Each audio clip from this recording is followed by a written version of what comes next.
to commence reading at verse number 13. Yes, sir. And I feel the following verses. Luke chapter 7, verse 13. There you will find these words.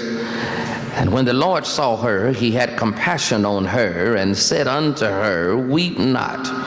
And he came and touched the bearer, and they that bare him stood still. And he said, Young man, I say unto thee, arise. And he that was dead sat up and began to speak, and he delivered him to his mother. Thank you. You may be seated. Look to your neighbor.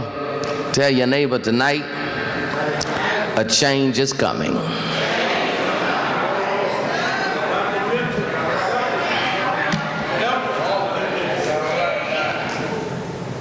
Sometimes situations in life can seem dead.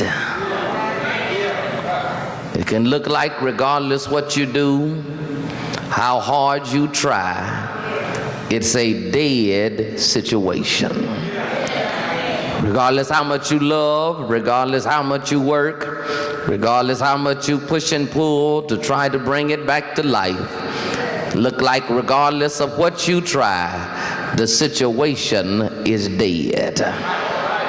The marriage is dead. The friendships is dead. The family is dead. The job is dead. The health is dead. The potential is dead. The ministry is dead. Look like you just hang around dead situations. Look like even when you come to church, nobody gets happy. Nobody says amen. Nobody opens their mouth. Look like they're just dead. Look like the choir is singing, but they're not feeling. Look like the preacher is saying words, but it's not affecting or helping anybody. Look like it's just dead. You go to work every day, and if the truth be told, sometimes you'd rather stay at the house and wait on an unemployment check than keep working with crooked and cantankerous co-workers that's always trying to be conniving in your own personal life. Look like the career is just dead. You're working hard, but you ain't getting nowhere. Look like the more and more you put into it, they're getting everything out of you, and you're not getting anything out of it. It's just dead. You get tired of going to family reunions that turn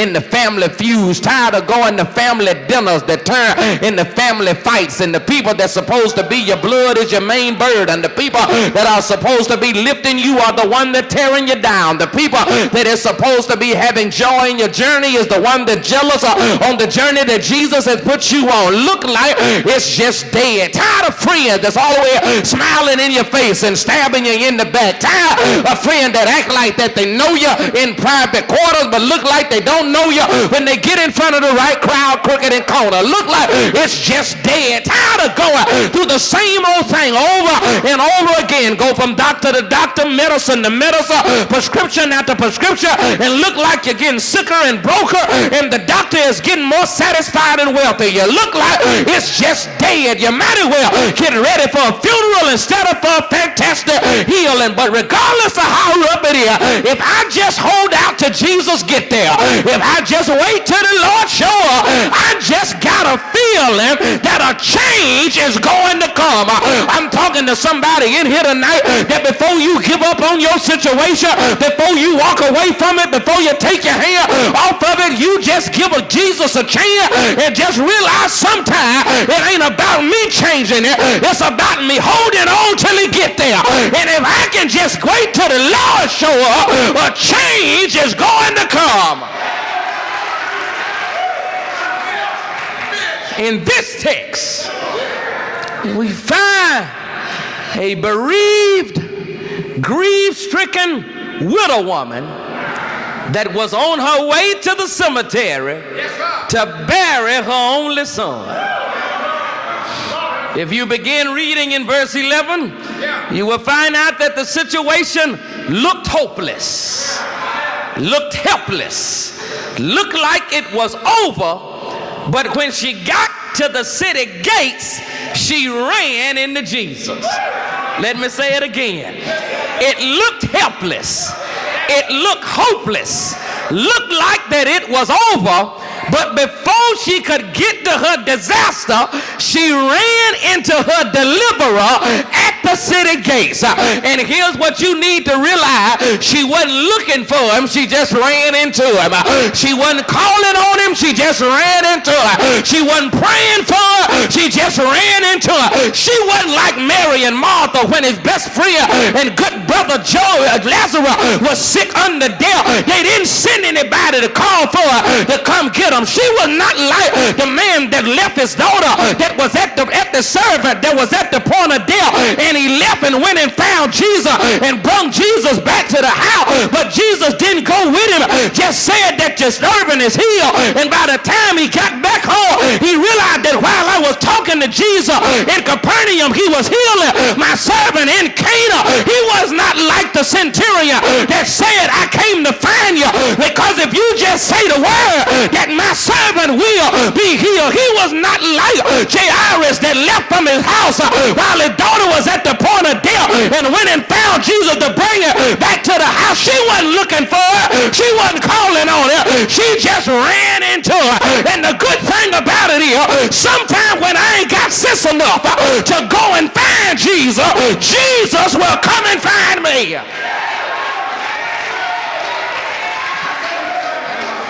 Because here's the thing. The woman, Pastor Walker, was not looking for Jesus, but Jesus was looking for her. I thank God that sometimes I don't have to call on him. I don't have to look for him, but he knows what I'm going through, and he'll just get where I need him to be at, that before I make it to my disaster, I run into him. Before I run into my fatality, I run into Jesus. And thanks be to God, he loved me so much that I ain't always got to meet him at my house. He'll meet me at my situation. I'm talking to somebody. He didn't meet you at the house. He ran into you at the power company. He didn't meet you at the hospital. He ran into you for the diagnosis. You didn't run into him before you lost the job. You ran into him when you walked out the door after the law was lost. You didn't go through the situation that you went through by happenstance, by chance. The Lord set it up that way so you could run into him. Because if I wouldn't have had a burden, I wouldn't have ran into my blesser. He ran into Jesus, was ready to bury him, but Jesus said, let me change it. I'm talking to somebody in here tonight that you looking at some situation that before Jesus get there, it's already DOA. You ready to bury it. Tell your neighbor it needs burying. That zero needs burying. That gold digger needs burying. That child that looked like just refusing to do right need burying. That devilish deacon, tricky trustee, cold choir member, messy mission sister, cantankerous congregation need burying. That braggadocious brother, that silly sister, that crooked crazy cousin, that messy mama, that beat daddy, greedy granny, and prideful pawpaw, they just need burying. Whatever is going on in your life, it need burying. But before you bury it, let me give you good news. A change is about to come. How does a change come? It's in the text. First of all, you have to hear his voice. He ran into the woman, got in the crowd, and told the woman, stop crying. Don't you miss the text. He got in the crowd, ran into the woman, and told the woman, stop crying. You ain't catching me yet. He didn't call her out the crowd. He didn't tell the crowd to get away from her, but he got in the crowd with her. The thing I love about Jesus is that Jesus don't sit at the suburb of my suffering or the periphery of my problem and try to call me out of it all the time. Sometimes he loved me enough, he'll get in there with me. He'll get in my sickness with me. He'll get in my debt with me. He'll get in my depression with me. He'll get in my grief with me. He'll get in my tears with me. How do I know it? I already not just got proof in my own life. I got biblical proof of historicity that the Lord will get in there with you. Ask 3 Hebrew boys, won't he get in there with you? Ask Daniel, won't he get in there with you? Ask Ezekiel in a belly full of dry bone, won't he get in there with you? Ask Jesus at a grave, won't he get in there with you? Ask Paul and Silas, won't he get in there with you? Ask Peter in prison, won't he get in there with you? Ask John on an island called Paloma, won't he get in there with you? He'll get in your hospital room. He'll get in your bedroom. He'll get in your office. He'll get in there with you.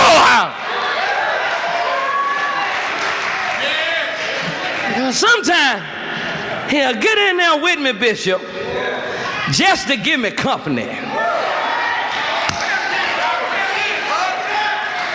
Sometimes I don't need God to handle my crisis quickly. I just need company when I'm in my crisis. Because a crisis has a way of making you feel like you're by yourself. I can't be the only one in here to testify that you've been through some stuff in your life, that you've been in a room full of people and felt like you were the only one there. I can't be the only one in here to testify that while everybody else around you were laughing and talking, you felt like hollering out crying. I can't be the only one in here that you had smiles on your face, but your heart was broken. I can't be the only one in here that on the outside you looked like you had it all together, but on the inside you were falling apart. And at that moment, the only person that can give me company is Jesus, because he's the only one that got access to the room of my agony. He's the only one that can get close enough to me that he knows what's going on with me. And here's the thing. Sometimes you need to hear his voice just so you can calm down.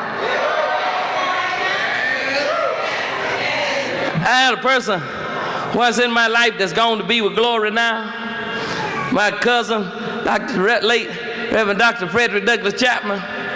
Whenever he came on the scene when something was going on, whenever there was a chaos, only thing he had to do was put his hands on my shoulder, look at me and say, it's going to be all right. Nothing changed. Nothing immediately got better. Nothing automatically quit happening, but just hearing him say it, something in me clicked to know it was gonna be all right. I'm talking to somebody in here right now that you need to figure out your voice may not be a cousin, your voice may not be a family member, your voice may be gone like mine here, but thank God I heard the voice of Jesus. And every now and then I just need to hear the voice of God whisper in my spirit and let me know that regardless what's going on around me, it's going to be all right. Look at your neighbor, tell your neighbor it's going to be all right. I don't care how rough it is. I don't care how hard it is. I don't care how detrimental and dilapidated your dilemma may look. If the Lord tell you it's going to be all right, go on and calm yourself down. It's going to be all right. You got to hear his voice to calm down. But then he said something strange. He said, stop crying. Son's still dead. Son's still in the coffin. Still on his way to the graveyard. But the Lord told her, stop crying. How can I stop crying when ain't nothing got better yet? But here's the thing. When you hear his voice, you ought to quit crying, not because of present condition, but because of possible future. You ought to stop crying, not because of what's going on, but because of what can get better. Now, before you hear his voice, you might ought to cry. If he don't show up, you might get worried. But if this Jesus talking to you, you ought to know he ain't showed up for nothing. Either my son gonna get better or I'm gonna get better, but something is about to change. I'm talking to somebody in here right now. If the Lord walk in your situation right now, you ought to just get better emotionally and spiritually, because you know the Lord ain't showed up for nothing. It's a possibility that something is about to change. I don't care how bad the marriage is. If the Lord tell you he walking in the situation, here's what's gonna happen. You either gonna get happy with him or you gonna get happy without him, but either way it's going to get better, regardless of how he does it on the job. Maybe you get fired, get a better job, or somebody else get fired and you get their job, but sooner or later, if Jesus showed up, it's going to get better. Sometimes I can stop crying because of possibility, and then I can stop crying because of his presence. I got a present condition, but I got a present Christ. Let me say it again. I got a present condition, but I got a present Christ. And I want to tell your neighbor, he showed up. And if he showed up, something gonna happen. And if nothing else happened, whatever was bothering me gotta leave me alone. Let me say it another way. That sometimes his presence is your protection. He don't even have to perform. I know sometimes you want him to show up and show out, but sometimes he ain't got to show out. Sometimes he just show up. And soon as he show up, things just started shutting down. Let me say it another way. Those that have never met my older brother, me and my older brother are polar opposites. My brother is 6'1", about 300 pounds. When I was in high school, at that time, he was one of the co-captains of the football team at the University of Central Arkansas. Well, but one day, I was having trouble my freshman year with one of the football players. And I've already told you before, look like you've forgotten it. Let me tell it to you again, that I've been to the point in my life, all of my life, I figured out I've only really been scared of two things. That's my daddy and the dark. Anything else I can handle it. And I had a football player giving me trouble. And when we were about to stand toe-to-toe one evening during break, our principal, Mr. McGowan, walked around the corner and things had to stop. When things stopped and we broke off, he said, we'll handle this tomorrow. I said, okay, that's fine with me. But unbeknownst to any of us, my brother had came home to surprise us for a visit. When my brother came home, I didn't say anything, enjoyed his company that evening, that night. And when I got up the next morning before I went to go to school, I woke him up and asked him, was he coming by school today? He said, yeah, what time is your break? I said, about 10 o'clock. He said, okay, I'll meet you then. When I got to school that morning, got off the bus, went and found the boy, and I told him quickly that you ain't got to worry about it. We can handle this at 10 o'clock at break. He said, that's fine with me. Where you want to handle it at? On a baseball field, on a football field? I said, no, let's handle it on the front step. He said, you mean by the principal office? I said, what, you scared to handle it? He said, no, that's fine with me. We can handle it right there, and we'll both go on to the house. I said, that'll be okay with me. But what he didn't know is that two things. My brother was home, and adjacent to the front steps was the parking lot. And when I saw my brother pull up in the parking lot, I was standing at the steps, backed up on the sidewalk. I saw him walking down the hallway. I told him, come on. And once he walked out the hallway, by the time he got to the step, my brother was walking up off the sidewalk. He looked at my brother. He said, oh, James, I didn't know you was home. How's everything going? Everything okay? How's college going? You had a good season this year? He looked at me, looked at him. He said, do we got a problem here? He said, no, not with Bernard. We ain't never got no problem with Bernard. Everything all right with him, with Bernard. And he looked at him and said, don't you ever forget one thing. I don't care if I'm in Arkansas or if I'm in Hickory, Mississippi. When you got a problem with him, you got a a problem with me. You ain't caught me yet. We didn't fight that day. My brother didn't fight that day. But just his presence made it change. You ain't catching me yet. The Lord ain't always got to do something. Only thing he got to do is just show up and things gonna change. You gotta hear his voice. But then secondly, in order for it to change, he has to halt your condition. The text says he touched the bearer, and the bearers stood still. Now here's the thing. The son was still dead, still in the coffin, but when they stood still, they wasn't on their way to the graveyard. You ain't catching me yet. Sometime before God can change it, he gotta stop it. And every now and then, before you wait to holler hallelujah because he turned it around, you ought to holler hallelujah because he stopped it from going forward. Tell your neighbor, he stopped it. It should have been worse by now. It should have been harder by now. You should have lost it by now. You should have lost your mind by now. But the only reason you where you are right now ain't because the Lord changed it, but thank God he done stopped it. It ain't as bad as it was. Maybe you ain't debt free, but at least he done stopped the debt collectors from calling you. He stopped it. Maybe you ain't cancer free, but at least he done stopped the chemo. He stopped it. Maybe you ain't going through the place you want to go through, and maybe you ain't got the money that you want. But thanks be to God, the light's still on, the water's still running, the air still blowing. If it rain tonight, it's gonna hit a roof or it hit your head. He stopped it. You should have been divorced by now, but instead of waiting on alimony, you getting ready to celebrate another anniversary. That means God stopped it. That child that should have been in jail, now they beat you to church on Sunday morning.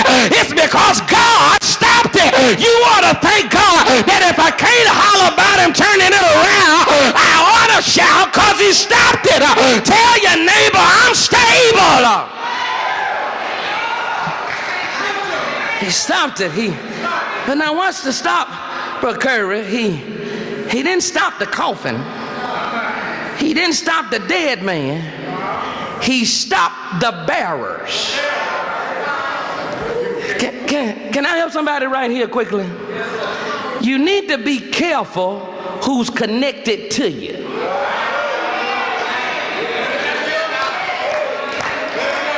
Because some people aren't keepers, they're carriers.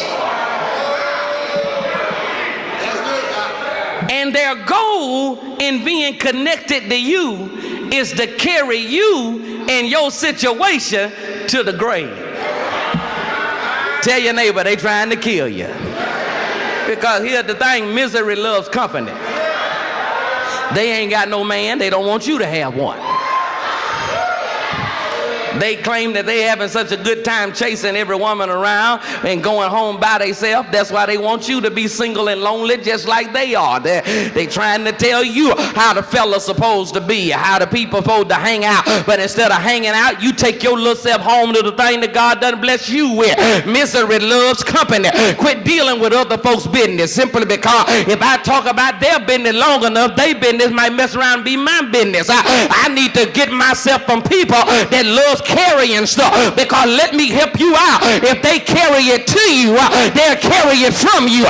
And every now and then, you need to be careful of what I call coffin carrier. They only show up when it get bad, only show up in a crisis, only show up when they hear bad news about you, only show up when some mess going on. Those are the people you need to stay away from, because they'll carry you to the grave. He touched the coffin, and the bearers stood still. Now here's the thing. Sometime before God can help you, he got to stop you. Am I talking to somebody in here? Look at your neighbor. Tell him like mama used to tell him, stop it.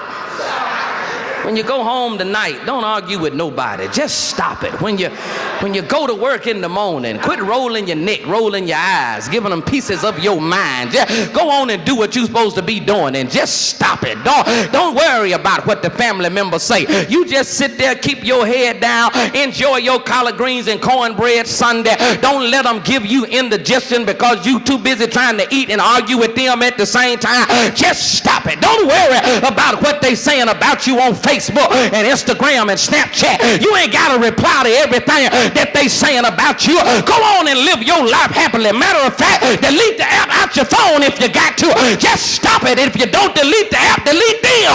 Go on and just stop it. You ain't got to worry about who ain't saying amen, who ain't getting happy. Quit looking at them. Look at the happy folk. Look at the amen and folk. Just stop it. Quit worrying about who ain't singing. Quit worrying about who is raising hell. You just keep doing the ministry that God gave you to do. Just stop it. Tell your neighbor again. Just stop it.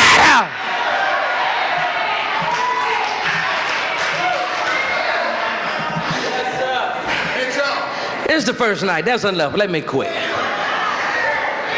I have to hear his voice.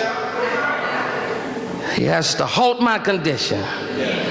But then lastly, he'll help my condition. The text says, he spoke to the young man and told him, arise. Watch the text. He started off talking to the woman.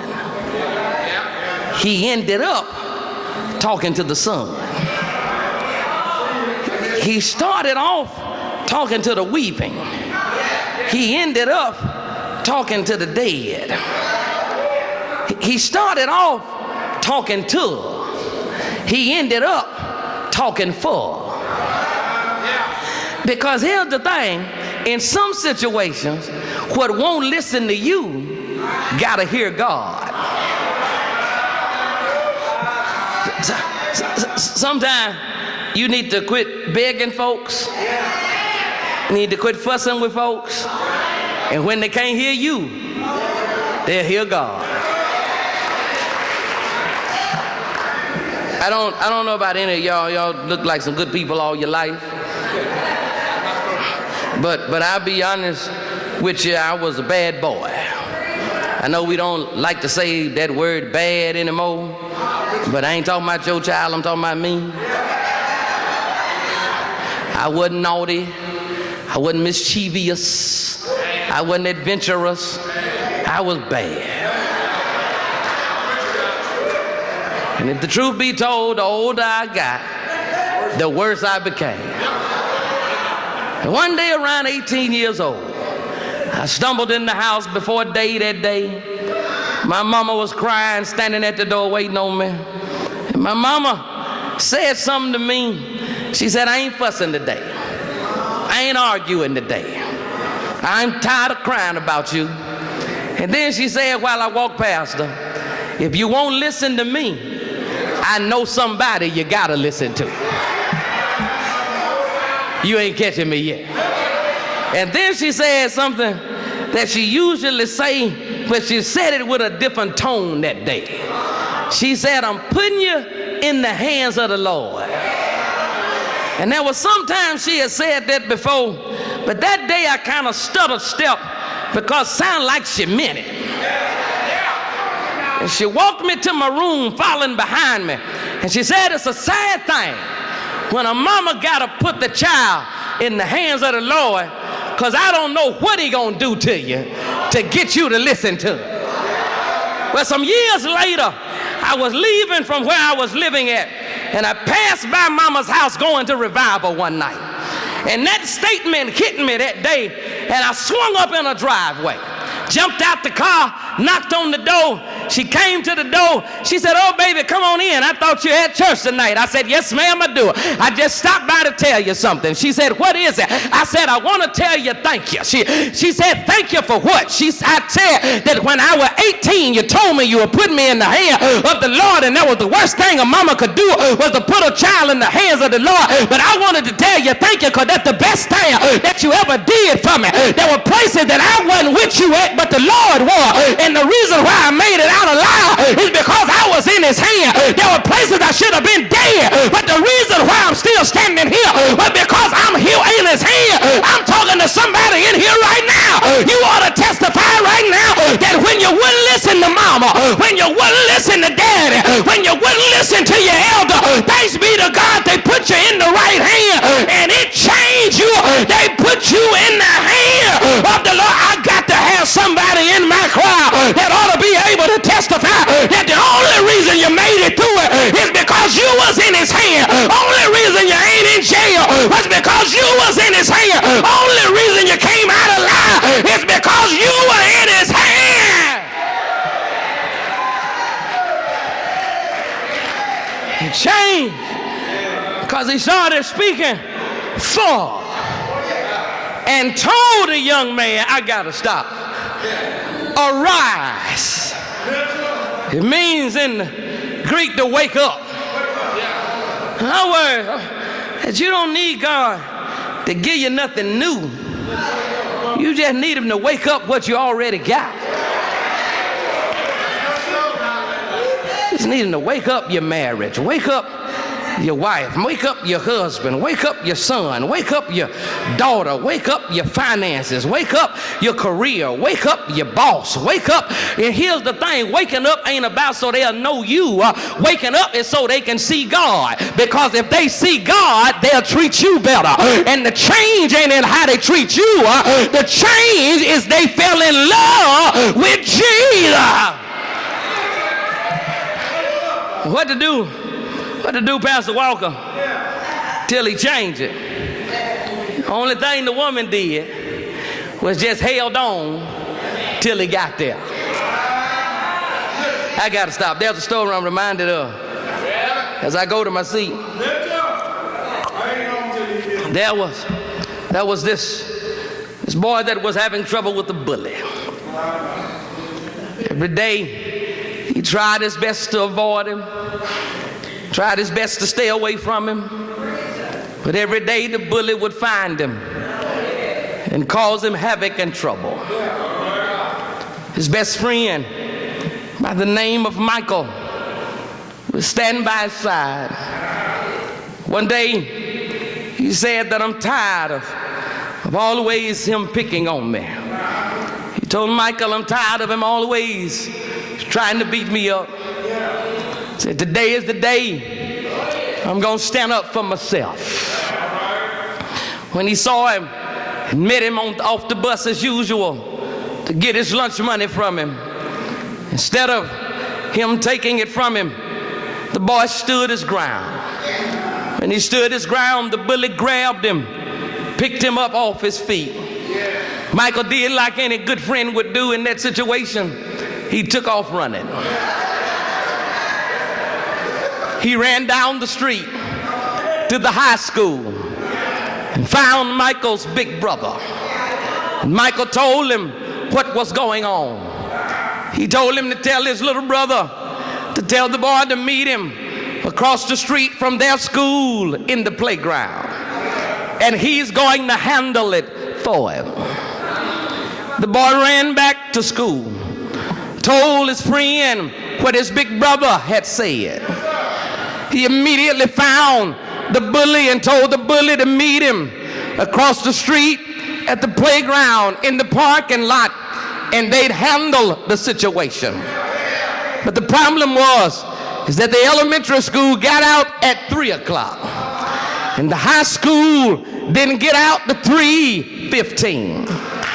Michael tried to figure out how was he going to stall his friend until his big brother got there. Well, when they got out of school, Michael thought that his friend was going to wait around till his big brother got there.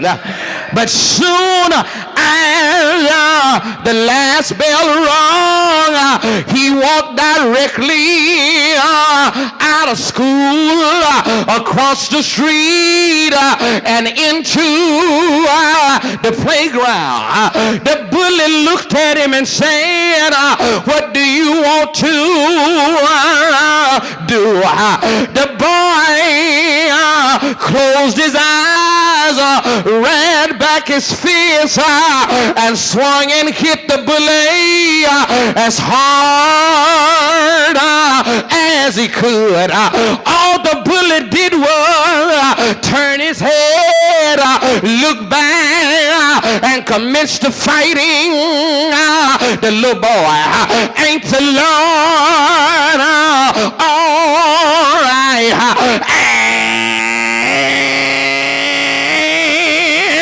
Michael did as any good friend would do in that situation. He took off running. He ran up to his friend's big brother and told him that he started to fight. The boy fought the fight of his life. When he was almost about to lose, his big brother showed up, pulled the bully off of his little brother, and commenced to whooping him down. Ain't the Lord all right? When the fight was over, Michael and the two brothers was walking home. His big brother asked him, didn't Michael tell you that I was coming to the playground? Yes, he did. Did you remember I get out of school 15 minutes after you did? Yes, I did. Well, why didn't you wait on me to get there? He looked up at his big brother and said, all my life you've been my big brother. You've never let me down, and whatever you told me that you were going to do, you always came through with it. And when Michael told me you were coming to the playground, I had no doubt in my mind that you were coming, and I just figured since you were coming, I'd get the fight started and hold on until you get there. Ain't the Lord all right? I'm gone now, children. I'm through with y'all tonight, but I got good news for you. Trouble don't last all the way. I got good news for you, that if you wait a little while, it's going to get better. I got good news for you, that God's getting ready to make a change in your condition. And if you really believe your elder brother is coming, if you really believe that Jesus is on the way, you ain't got to run, you ain't got to hide. Just get the fight started and hold on till he gets there. Ain't he all right? How do you know it? Cause he already changed it for me. He changed it one Friday morning when they put a cross upon his shoulder. They marched up Calvary Mountain. I got to quit here. Good evening, y'all. God bless your heart. I got to leave you now, but before I go, I got one more thing I got to tell you. He changed it when they nailed his hand, riveted his feet, hung him high, spread him wide. How do I know he changed it? Songwriter told me there is a fountain filled with blood drawn from Emmanuel's vein. Sinner blood beneath that flood to lose their guilt and stain. He dropped his head in the locks of his shoulder. Y'all know what he did, don't you? He died. Anybody know he died? They laid him down in a borrowed tomb. But thank God for Jesus, he didn't stay dead. Alive I said earlier,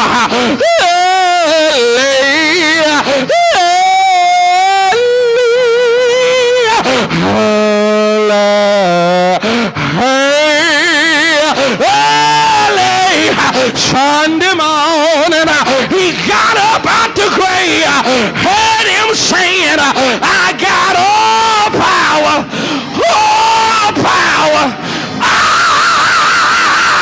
power,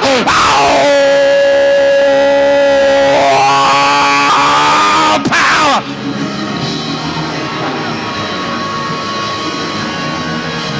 Ain't he all right, y'all? I say, ain't he all right?